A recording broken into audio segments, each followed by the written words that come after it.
tu fais quoi dans la vie? Et moi, je lui dirais, bah, écoute, je suis humoriste. Oh, tu fais rire les gens? Je dirais, ah, pas toujours.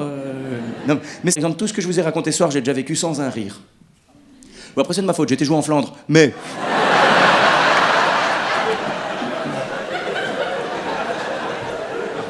Ah, je vous ai dit, j'ai peur de rien, moi. Et le truc, c'est que non, mais je lui expliquerai, c'est vraiment pas grave, les échecs. Pour qu'il comprenne bien, je lui raconterai mon pire bide. Parce que dans ma carrière, j'ai un bide, enfin deux maintenant, mais un. J'ai besoin de rien inventer pour le raconter. On est en septembre 2019, j'ai ma production qui m'appelle et qui me dit, est-ce que ça te dit d'aller jouer dans un petit village à côté de Genève? Donc moi, dans un premier temps, je dis non. Puis on me dit combien ils sont prêts à payer, je dis oui. Tu sais, j'atterris à Genève, oui, j'atterris, j'ai pris l'avion, je suis pour le réchauffement de la planète. Bah, ça me dérangerait pas que la mer arrive à Namur et qu'on arrête de parler flamand. Et donc j'arrive...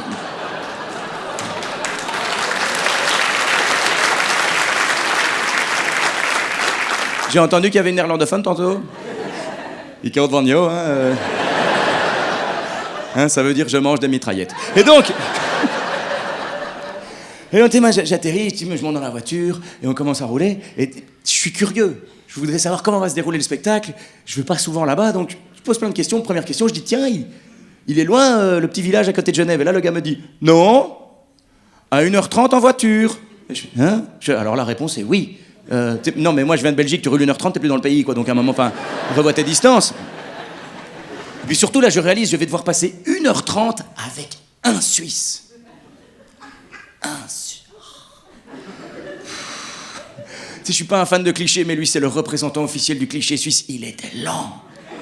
Mais lent. Mais honnêtement, lui, tu lui donnes de la coke, au mieux, il devient namurois. Lent, mais respectable. Mais lent, mais tu sais, moi, donc je commence à poser plein de questions. Il dit, il y a du monde ce soir? Il me fait, oui. 900 personnes. Waouh! Moi, je savais pas que j'étais connu en Suisse, du coup, je répète l'information de façon enjouée en disant 900 personnes. Il fait, oui, c'est ça. Entre 300 et 900 personnes. Je fais, c'est pas du tout la même info, ça! Je t'ai pas demandé une fourchette, je t'ai demandé combien il y a de gens ce soir. Et puis, tu sais, je me dis, attends, entre 300 et 900 personnes, j'essaie de deviner, je vais jouer ou je fais, attends, c'est où ce soir? C'est un théâtre, c'est un café-théâtre, c'est un amphithéâtre, c'est quoi? Il me fait, non. Ce soir, tu joues dans une cantine. Moi, je viens de Belgique. Pour moi, une cantine, c'est un réfectoire. Du coup, je lui dis, je joue dans un réfectoire. Il me fait, non, tu joues dans une cantine. Ouais, mais c'est quoi une cantine? Je veux dire, c'est mou, c'est dur, c'est... Ça ressemble à quoi une cantine? Il me fait, oh, une cantine, c'est une cantine. Je fais, ouais, pas le mec que tu veux dans ton équipe quand tu fais un Pictionary, quoi. T'es là, bah, mec, là, ouais, on va perdre avec une attitude pareille, quoi.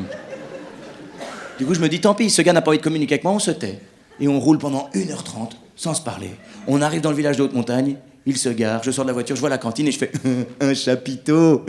Il fait, chez nous, ça s'appelle un chapiteau. Ça fait, chez nous, ça s'appelle une cantine. Moi, j'avais compris, hein.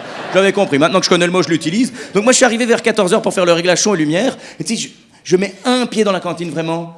Et directement, je me suis dit, oh, ça va être la pire soirée de ma vie. Je le savais à l'avance. Je peux pas décrire tout ce que j'ai vu parce que ça prendrait trop de temps, mais il y a 3 détails qui sautent aux yeux où vraiment je me suis dit, ça va être affreux. Le premier détail qui saute aux yeux, c'est on est dans un village de haute montagne, sous une cantine. Tu crois qu'ils auraient mis la scène de niveau? Des fans de Vendredi, tout est permis. Ils m'ont fait un décor penché. Le deuxième détail qui saute aux yeux, c'est que t'as le régisseur qui est sur scène. On aurait dit un figurant d'un clip de Michael Jackson. Et le troisième détail qui saute aux yeux, c'est que le régisseur, en fait, on ne le voit qu'à partir de là. Parce qu'à l'avant-scène, ils ont installé une rambarde avec des pendrillons noirs comme il y a derrière moi. Autrement dit, s'ils avaient fait s'asseoir le premier rang, vous m'auriez pas vu. Donc tu sais, moi je vais le rejoindre sur scène, je fais bonjour. Non, la scène penche, mais je sais pas si vous avez remarqué. Moi j'ai remarqué, il y a une rambarde. Et d'un naturel déconcertant, le gars me dit « Oui, comme ça, si tu veux faire une pause pendant le spectacle, tu peux t'accouder. » J'ai dit « Mais quel genre de spectacle t'as déjà été voir, toi ?» C'est là que j'ai réalisé, en fait, c'est pas un vrai régisseur, c'est le boulanger du village qui a été voir les organisateurs de la festivité, qui a dit « Si jamais vous avez besoin de quelqu'un à la sono, moi j'aime encore bien jouer avec les boutons, je fais touche tes tétons, il faut nous la paix, toi, hein ?» Mais bon, il me demande qu'est-ce que j'ai besoin, je dis pas grand-chose. Depuis ce jour-là, vraiment, je fais simple. Je dis un plein feu, donc tous les spots qui sont là-haut, d'un coup, et un micro. C'est tout, il me fait même pas une petite musique d'intro. Je fais, non, j'ai déjà une rambarde, n'exagérons rien. Moi, j'ai fini mon check, je vais voir l'organisateur, je dis voilà, j'ai terminé, je vais à l'hôtel, juste pour savoir à quelle heure a lieu le spectacle ce soir. Je ne m'attendais pas ce que l'organisateur en personne me dise « Tu veux jouer à quelle heure ?»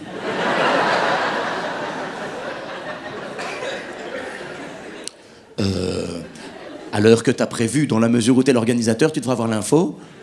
Surtout qu'il y avait un programme.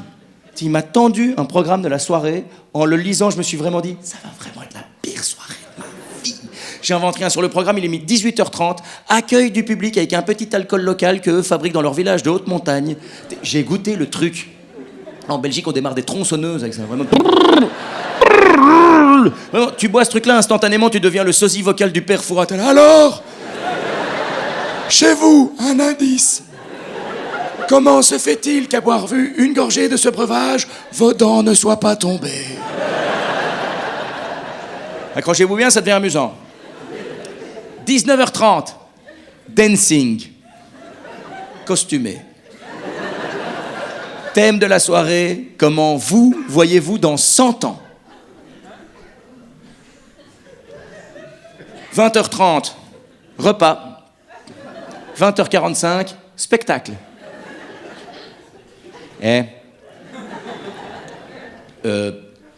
Vous prenez l'apéro pendant 1 heure.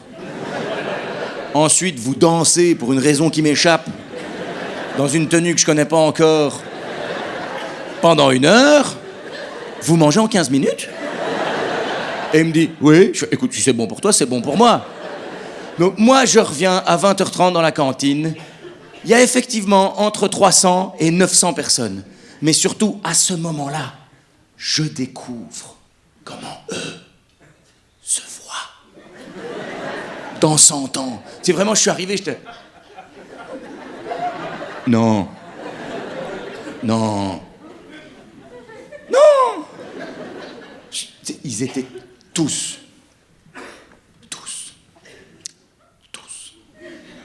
Oui, je répète beaucoup le mot tous parce que parfois après le spectacle, on fait, ils étaient vraiment tous. Je dis, ils étaient tous habillés de la tête aux pieds en crocodile. Je dis, ok, le réchauffement de la planète, mais on est dans un village de haute montagne, il n'y aura jamais de crocos chez vous, les gars. Ouh. Après, faut reconnaître, c'était des beaux déguisements, un très beau crocodile. Moi, j'étais là, mais des crocodiles, quoi. Enfin, tu sais, moi, en voyant ça, je m'apprête à partir, sauf que t'as l'organisateur qui me voit, il fait, ah, PE, t'es là, on va commencer. Non, des crocodiles, putain. C'est des crocodiles, très beaux crocodiles, mais des crocodiles. Sauf qu'après, je me rappelle qu'il y a un contrat, je fais, oui, on va y aller, hein, on va y aller. Et donc, moi, je me dirige avec l'organisateur vers la scène, sauf qu'en traversant la cantine, on croise des bancs de crocodiles, mais des bancs, plein de... Et plus j'en croise, plus je panique, et je fais, hey, attends 2 secondes, il y a quelqu'un qui m'annonce avant le spectacle, il fait, oui, moi. Je fais, attends. Je vais voir le boulanger, enfin votre régisseur, et je lui dis, comme tu peux le constater, c'est bruyant les crocodiles. À la base, j'avais dit que je voulais pas de musique d'intro, mais... Là, l'organisateur m'annonce, puis après, t'avais un truc qui pète, genre Snoop Dogg, Dr. Dre, pour que tout le monde sache par où regarder. Et là, il me coupe la parole en disant « Ah, si tu veux, je viens de découvrir un petit groupe de mariachi. » Je fais « Tu te fous de ma gueule, toi ?» Vraiment, je t'ai laissé une caméra cachée, ce truc. Tu sais, moi, je m'apprête à dire « Laisse tomber », sauf qu'en me retournant, je vois un des crocodiles, il a retiré sa tête, elle est sous son bras, il a une clope au bec, une chope en main. Je fais « Quand t'as pas pris de champignons hallucinogènes, t'es pas censé voir un bazar pareil, quoi. » Donc moi, je lui dis « Tu sais quoi? Mets les mariachis. Allons au bout du délire. » Mais les mariachis, ça correspond aux animaux qu'on voit, il y aura une ambiance. Donc moi je me dirige avec l'organisateur, on se retrouve derrière un des pendrillons, et t'as l'organisateur qui me dit, voilà, je monte sur scène, je les chauffe un peu, puis je t'annonce. J'imite pas grand monde, mais lui je vais tout donner, vraiment. Rappelez-vous, il y a une rambarde.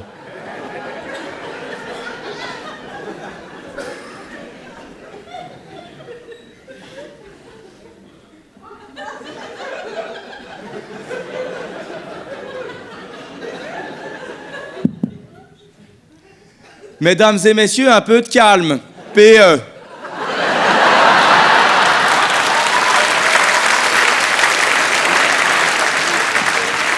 Et du coup, moi, je suis derrière le rideau et je fais hein, quoi? C'est comme ça que tu chauffes les gens? On commence... Un peu de calme, putain, t'as abusé à 18h30. Sauf que je me dis, c'est pas grave. Le régisseur va rattraper l'ambiance, il va me mettre le plein feu, les mariachis. Le plein feu, les mariachis. Ah, rien. Il a rien mis. Du coup, à un moment donné, je me suis dit, tant pis, j'y vais. Donc, je suis rentré dans le noir. Enfin, la scène était dans le noir, le public était éclairé. Paradoxal. Les gens payaient pour me voir, il n'y a que moi qui les voyais. C'est là que j'ai réalisé à quoi servait la rambarde. En fait, t'attends que le régisseur te repère, je suis là, fieu. Ben, mets le plein feu et les mariachis, quoi. Il a jamais mis les mariachis. C'était son idée. Il les a jamais mis. Jamais, mais il devait les avoir en tête, parce qu'au lieu de faire le plein feu, vous voyez, il y a 8 spots, au lieu de les allumer tous ensemble, il les a fait aller un par un. J'ai joué le jeu, je dis, écoute... Ok. Wouh! Puis à un moment, paf, il m'a tout allumé. Et là, j'ai commencé à faire mon spectacle, et surtout, j'ai réalisé, en fait, les gens, les crocodiles, ils mangeaient pas en 15 minutes, hein. Ils étaient servis en 15 minutes. C'est pas la même ambiance. Moi, j'ai commencé à faire mon spectacle, c'est un dîner-spectacle, quoi. Donc j'ai commencé à faire mon spectacle devant des longues tables, de 60 crocodiles par table, qui n'ont pas trouvé ça intelligent de retirer leur tête. Je me suis entendu dire « Enlevez vos têtes », c'est pas une phrase logique quand tu joues devant des gens. Et surtout qu'entre bouffe chaude et artiste pas connu, le crocodile a fait son choix. Bouffe chaude, hein. Donc moi, je me suis retrouvé devant des crocodiles de profil pour un égyptologue, youpi, pour un humoriste, non, hein. Et j'essayais tant bien que mal de faire mes blagues, il y en a aucun qui a daigné me regarder. Et donc j'ai le temps de me juger, je sors de mon corps, je fais « T'as l'air con, là, hein. Il paye bien, mais t'as l'air con. » Et puis, à un moment donné, comme ça, à l'entrée de la cantine, je vois un gars qui rentre. Et en le voyant, je me suis dit « Oh !» Alors lui, soit on lui a pas donné le thème de la soirée, soit il vient d'une autre soirée déguisée. Et à mon avis, c'est la deuxième solution, parce que dans 100 ans, il n'y a personne qui sera habillé de la tête aux pieds en chevalier du Moyen-Âge. C'est vraiment, le gars est rentré dans le bazar, j'essayais de communiquer avec les crocochats. Il y a Godefroy, les gars. Il n'en avait rien à foutre, le mec il brillait, quoi, vraiment, il est arrivé au milieu de la cantine, il marchait lentement, parce qu'il était en costume complet, mais on aurait dit une boule à facettes mobile. Tout reluisait sur lui, comme j'étais, waouh! Sauf que le gars, il traversait la scène lentement, enfin la cantine, lentement mais sûrement, avec une bière à la main. Mais c'était lent.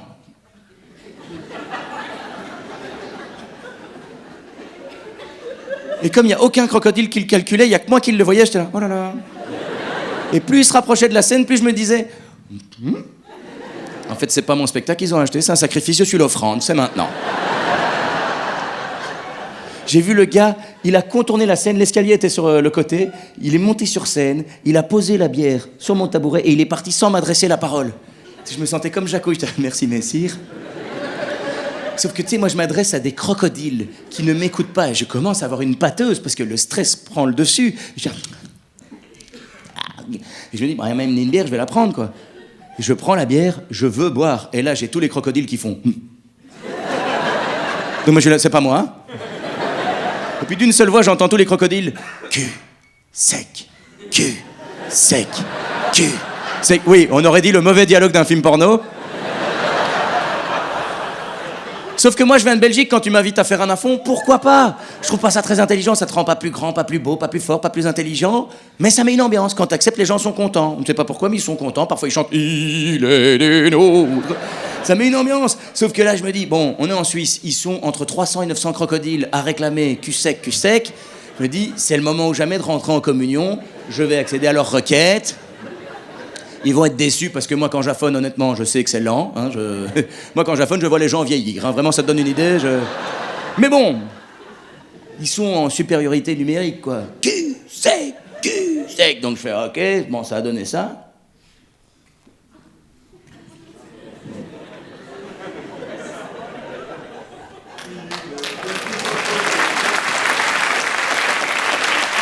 Vous voyez, une réaction belge.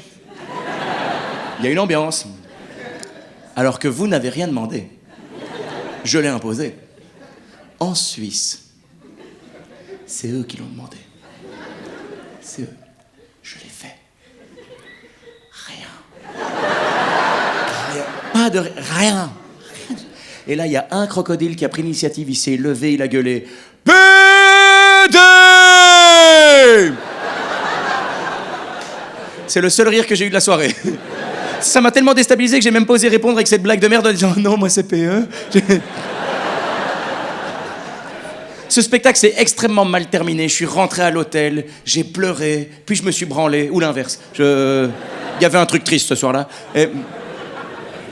Mais le plus important, je n'ai pas abandonné. Et c'est ça que je vais enseigner à mon gamin. Peu importe l'objectif que tu te fixes dans la vie, branle-toi. Ça va te détendre.